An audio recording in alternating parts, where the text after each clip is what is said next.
முருகர் பக்தர் அனைவருக்கும் வணக்கம். இப்போ நான் எங்கே இருக்கிறேன்னா, முருகர் பக்தர் எல்லோரும் என்னை யார் யார் ஃபாலோ பண்ணுறாங்களோ அவங்க எல்லோரும் நல்லா இருக்கணும். இன்றைக்கி புதன்கிழமை என்னை ஃபாலோ பண்ணுற எல்லோரும் நல்லா இருக்கணும்.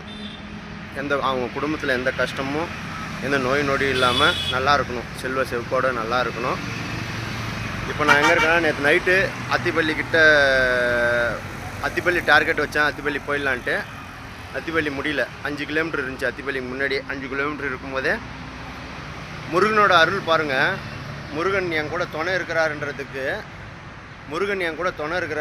நேற்று தான் புரிஞ்சுக்கினேன். நேற்று என்னடா நம்ம தப்பு பண்ணிட்டோமோ, இந்த மாதிரி தேவையில்லாத இது முடிவு எடுத்துட்டோமோன்னு நினச்சேன். நான் ஒரு 8:45 இருக்கும். செக் பண்ணால் அத்திப்பள்ளி எவ்வளோ கிலோமீட்டர் இருக்குன்னு பார்த்தேன். அத்திப்பள்ளி கரெக்டாக 5.5 கிலோமீட்டர் காட்டுச்சு. 8:45. பசி, கால் வேறு வலி எடுத்துக்கிச்சு. அப்பா முருகா கால் வலிக்குதுடா அப்படின்னேன்.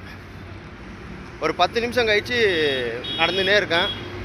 அப்புறம் ஒரு லெஃப்ட் சைடில் ஒரு கோயிலில் லைட் எரிஞ்சிருந்துச்சு. அந்த லைட்டை போய் லைட் பார்த்தா ஆஞ்சநேயர் கோயில். அந்த ஆஞ்சநேயர் கோயிலில் போயிட்டு இந்த மாதிரி நைட்டு இங்கே படுத்துக்கலாமா அப்படின்னு நான் கேட்டேன். அவங்களோட அது பாருங்கள், முருகனோட அருள் பாருங்கள். எங்கேப்பா போகிறேன்னாங்க, இந்த மாதிரி பாத யாத்திரை போகிறேன்னு சொன்னேன். சரிப்பா படுத்துக்கப்பா. சாப்பிட்டியாப்பான்னாங்க. இல்லைங்க சாப்பிடல அப்படின்னா. சுட சுட அந்த முருகன் கையால் அருளால் ஒரு பெரிய களி, இவ்வளோ பெரிய முத்தை சுட சுட களி கொடுத்தாங்க. சாம்பார் களி கொடுத்தாங்க. உட்காந்து சாப்பிட்டு முருகன் பாருங்கள். படுக்கிறதுக்கு இடம் கிடைக்காதுன்னு நினச்சேன். பாய், தலகாணி, பெட்ஷீட்டு எல்லாமே கொடுத்தாங்க படுக்க வச்சு. காலையில் 5 மணிக்கு எழுந்துச்சி அங்கேருந்து நடக்கிறதுக்கு ஆரம்பிச்சிட்டேன். ஒசூர் உள்ளே வந்துட்டேன். என்னை நீங்கள் சப்போர்ட் பண்ணுங்கள்.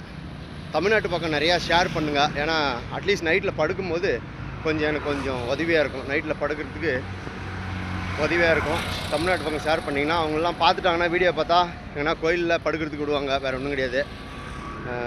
முருக பக்தர் அனைவருக்கும் நன்றி, வணக்கம். இவரை ஏன் நெஞ்சில் கட்டி தொங்க விட்ருக்குறேன்னா, எங்கள் அப்பா முருகனை ஏன் நெஞ்சில் கட்டி தொங்க விட்ருக்கேன்னா, இது நாளைக்கு சொல்கிறேன் இந்த வீடியோவில்.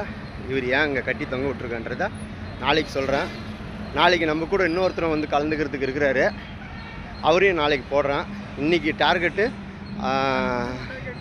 சூளகிரியை தாண்டிடணும்னு நினைக்கிறேன்.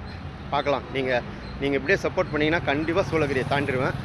சப்போர்ட் பண்ணுங்கள். ஏன்னா நேற்றே கொஞ்சம் மனசு கஷ்டமாயிடுச்சு. ஆவாதோ ரொம்ப கஷ்டமாக தப்பான முடிவு எடுத்துட்டேன். நேற்று பெட்ஷீட்டு இப்போ தலகாணி எல்லாம் கிடச்சதால், இந்த முருகன் அருளால் பெட்ஷீட் தலகாணிலாம் கிடச்சதால் தெம்பு வந்துடுச்சு போகலான்ட்டு.